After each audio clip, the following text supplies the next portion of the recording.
o que é uma fermentação, né? Quando a gente fala em alimento fermentado, o que a gente está falando?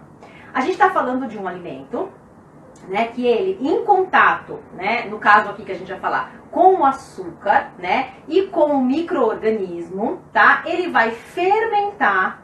E esse processo de açúcar, né, seja lá o açúcar mesmo, na função açúcar ou uma lactose, enfim, quando a gente fermenta, ele vai passar por um processo, né, de fermentação. E no nosso caso, a gente está falando dos probióticos, né? Então, as bactérias boas, a gente vai alimentar essas bactérias boas, né? Com açúcar, né? Com lactose, com açúcar, e ela vai o quê? Fermentar e vai trazer esses bichinhos do bem para nossa vida, né? Então, é isso que a gente vai falar sobre os alimentos fermentados, tá? Mas que tem como principal objetivo aqui a fermentação dos probióticos. Então, para a gente entender o que é os probióticos, né, e para que eles servem, é o seguinte.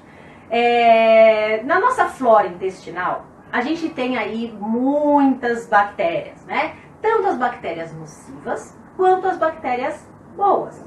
Dri, mas assim, as bactérias nocivas, elas são importantes também? Eu posso ter uma bactéria nociva? Sim, porque ela faz parte da microbiota ali, né?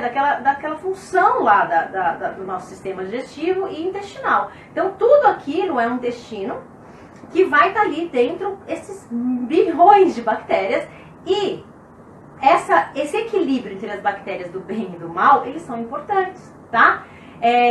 Então, o que acontece? O probiótico, que é o resultado de uma fermentação, ele é o bichinho, ele é a bactéria do bem. É a bactéria que vai fazer o quê? Que vai fazer com que o nosso sistema imunológico ele fique fortalecido. É o que vai fazer com que a gente não tenha o quê? A disbiose. O que é a disbiose, então, pessoal? Então, a gente tem lá as bactérias boas e as bactérias que não são tão boas. Se a gente tem um equilíbrio entre essas bactérias, então, uma bactéria, por exemplo, que pode ser nociva, cresce demais do que uma boa. É a cândida. Então, o fungo da cândida, se ele cresce a mais do que ele precisa, a gente vai ter candidíase.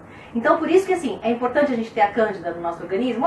Só que ela tem que estar em quê? Em simbiose, em equilíbrio com o nosso organismo, tá? Quando a gente não tem esse equilíbrio, quando normalmente a gente tem um super crescimento bacteriano nocivo, das bactérias que não vão fazer bem para nós, no nosso organismo, a gente tem o que a gente chama de disbiose, né? E aí a gente começa a ter uma série de sintomas, né? Síndrome do intestino permeável, que é o quê? A inflamação na parede do intestino, a gente começa a ter sensibilidade a alguns alimentos, glúten, lactose e por aí vai.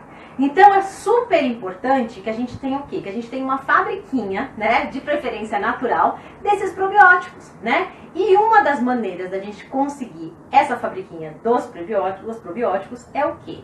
É a gente se alimentar de comida fermentada com esse micro-organismo da bactéria do bem, que vai fazer o quê? Vai fazer com que a gente prolifere aí essas bactérias boas do nosso organismo.